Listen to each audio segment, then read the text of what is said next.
नमस्कार मंडळी, या व्हिडिओत आपण शेगाव कचोरी कशी करायची ते पाहणार आहोत। त्यासाठी इथे मी पांढरा वाटाणा वापरला आहे। तुमच्याकडे हिरवा वाटाणा असल्यास हिरवाच घ्या। वाटाणे मी 8 ते 10 तास भिजवून घेतलेले आहे। आता ते कुकरमध्ये उकडून घेणार आहे। आता आपण कचोरीसाठीचं वरचं कव्हर करून घेणार आहोत। त्यासाठी मी इथे 2 वाट्या मैदा घेतलेला आहे। त्यात आता 1 डाव तेल टाकून घेते आणि चवीनुसार मीठ टाकून घ्यायचं। तेल पिठात चांगलं मळून घेतल्यानंतर पिठाची अशी मूठ वळते इतपत पीठ मळून घ्यायचं। आता यात पाणी घालून गोळा बनवून घेऊ।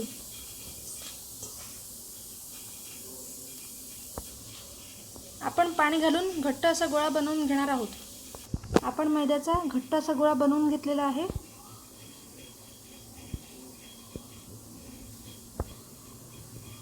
आता मसाला होईपर्यंत आपण गोळा झाकून ठेवणार आहोत। कचोरीसाठी लागणाऱ्या मसाल्यासाठी आता मी कोथिंबीर, आल्याचे तुकडे आणि मिरची मिक्सरमधून वाटून घेणार आहे। इथे आपण वाटाणे उकडून घेतले आहे। वाटाणे चांगले नरम झालेले आहेत, तुम्ही बघू शकता। आता आपण याची मिक्सरमधून बारीक पेस्ट करून घेणार आहोत। इथे मी वाटाण्याची पेस्ट करून घेतलेली आहे। तसेच कोथिंबीर, आलं, मिरचीची पेस्ट सुद्धा करून घेतलेली आहे।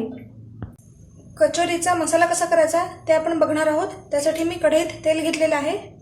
मिरची, आलं आणि कोथिंबीरची पेस्ट घालून घेतली आहे।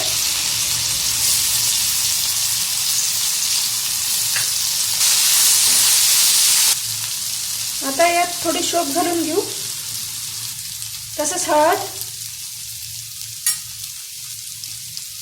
घालून मिक्स करून घेऊ।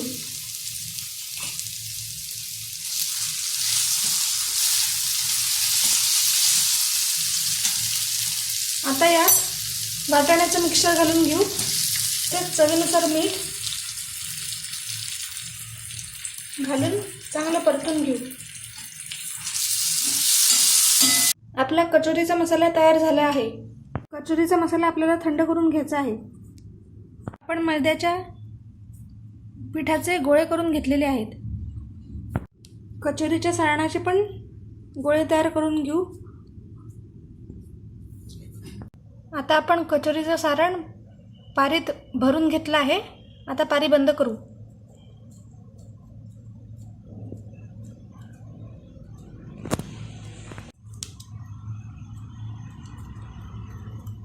पारी बंद करून घेतली आहे। आता हातानेच तिला थोडं पसरवायचं। आता आपण कचोरी थोडी लाटून घेणार आहे। अशा प्रकारे आपल्याला कचोरी लाटून घ्यायची आहे। आपण सगळ्या कचोऱ्या लाटून घेतलेल्या आहेत। अशा प्रकारे सगळ्या कचोऱ्या आपल्याला गोल्डन ब्राउन कलर येईपर्यंत तळून घ्यायच्या आहेत। आपली शेगाव कचोरी तयार आहे। हा व्हिडिओ आवडला असेल तर माझ्या चॅनलला शेअर आणि सबस्क्राईब करायला विसरू नका। तसंच बेल आयकॉनवर क्लिक करा जेणेकरून तुम्हाला माझ्या चॅनलवरचे लेटेस्ट व्हिडिओज पाहायला मिळतील।